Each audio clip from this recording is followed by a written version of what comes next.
much as you can, because at the end of the day, we got to eat. Last season was very challenging with bees and look, one flying around right here, a small one. Yes, last season was very challenging with bees, butterfly. I'm not sure, but this year might be the same thing. I hope it's not worse, but it might be the same thing. And we need the pollinators. We do. Last year was a prime example for me why I always know we need pollinators, but last year make it even clearer how pollinators important. Had some pumpkin last year, was only pushing out flowers, constant flowers, but no pollinators around. Pushing male, pushing female, but no pollinators around.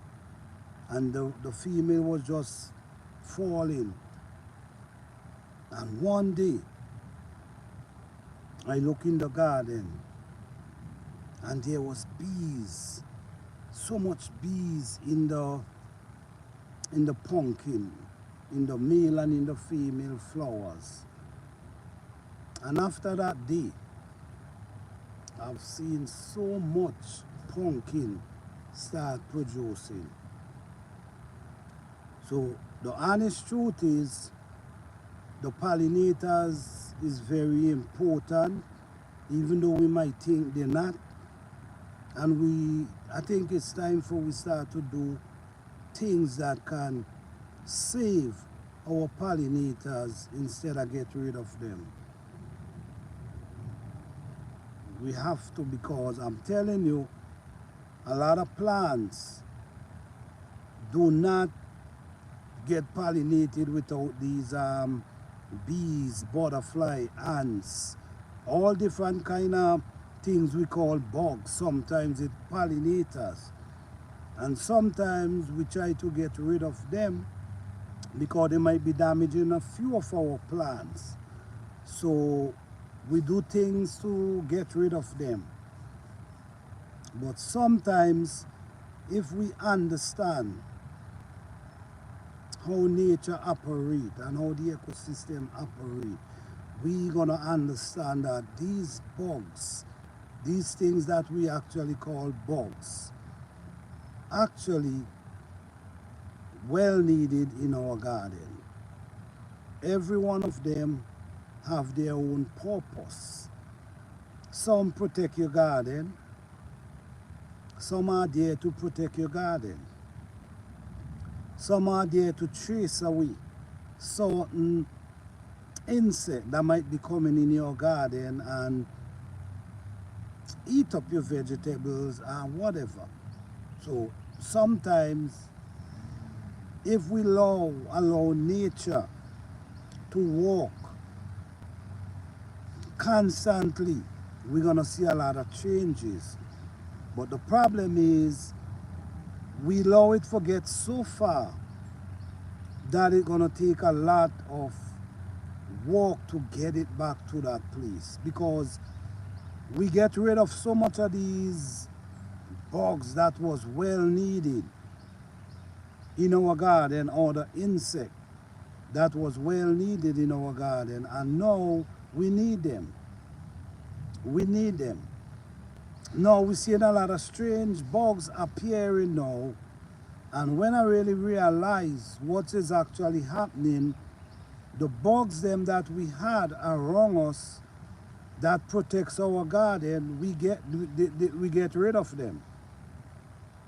The ones that was keeping certain things, certain insect out of our garden, we get rid of them. So now anything is coming in our garden. And believe it or not, we're gonna start seeing a lot of bugs we never seen before. So our pollinators is so important. I don't know how serious we take pollinators, but they are very important. Sometimes we can do self-pollination. We could do self-pollinate for ourselves, but sometimes, what if you don't have the time? You see? What if you don't have the time? And what if the flowers them is not coming up in order? When I say in order, meaning the male and the female is coming up together. Sometimes a lot of male comes up and you're not seeing no female. Then when the females start coming up, there's barely males around. So this is where our pollinators comes in and do the work for us and fly around. Simple lizard might climb up in your tree. They're looking for bugs. But by the lizard shake a limb, that could cause pollination to happen. So all of these things, we need them.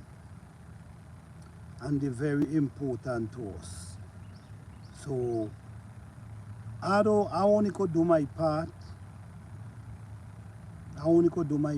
which is trying my best not to use certain things. And by me doing that could help. And if more people start doing that, it could also help. Yes, we want to grow food. We want to grow food nice, and we want to see them looking big. But believe it or not, if you have some patience and some dedication, you could see the same result by going the natural way. So this is what I got to say, guys. This is what I got to say, because I'm seeing the destruction of pollinators. I'm seeing around this time, I used to be seeing more bees, especially these big bumble. I don't know what kind of bee you call them, but them big ones, they just be in wood. At this time, I usually see a lot of them. Last year, I didn't see much, but we're losing. But somehow or the other, we're not seeing them like before. Butterfly. We used to see a lot of butterfly. We're not seeing them like how we used to. A lot of the bugs that's really pollinators, we call them bugs, but they're also pollinators. They also protect our plant. Their job is to protect our plant, to chase away some of these insects that comes in our garden and mess with our plants. So when we get rid of the protectors, then we allow the unwanted to step in and do whatever they want. And this is the struggle today. Pollinators, we're not seeing much of them. You know, these days you got to depend on flies. You know, flies that we call annoying. We got to depend on flies to help pollinate our plants. Could you imagine that? When we used to be more focusing on bees, butterfly, you know, different type of thing, lizard, ants. Because I'm going to tell you this. Ants, let me tell you how ants could help pollinate your garden. Sorry for that. Ants could walk into your flowers, right? Walk around, do what it got to do, and it walk out of a male flowers. Then he walk out of that and he walk in to a female flowers. And just like that, that ants could create a pollination right there. The same thing with lizard. A lizard could go up and it, you know, up in a male and then up go over to a female right there. It could cause pollination. So how we taking it, we might take it as, oh, we don't like them and we don't, but we need them. Even though we mightn't like them, we need them. So I just want to say, guys, look into what's happening. Pay attention. Because believe it or not, sometimes we complain about many things. And sometimes we also contribute to the same thing we complaining about. So pay attention. Happy gardening, everyone. This is gardening season and I'm just relaxing, man. I'm just relaxing. You see the trees, beautiful trees.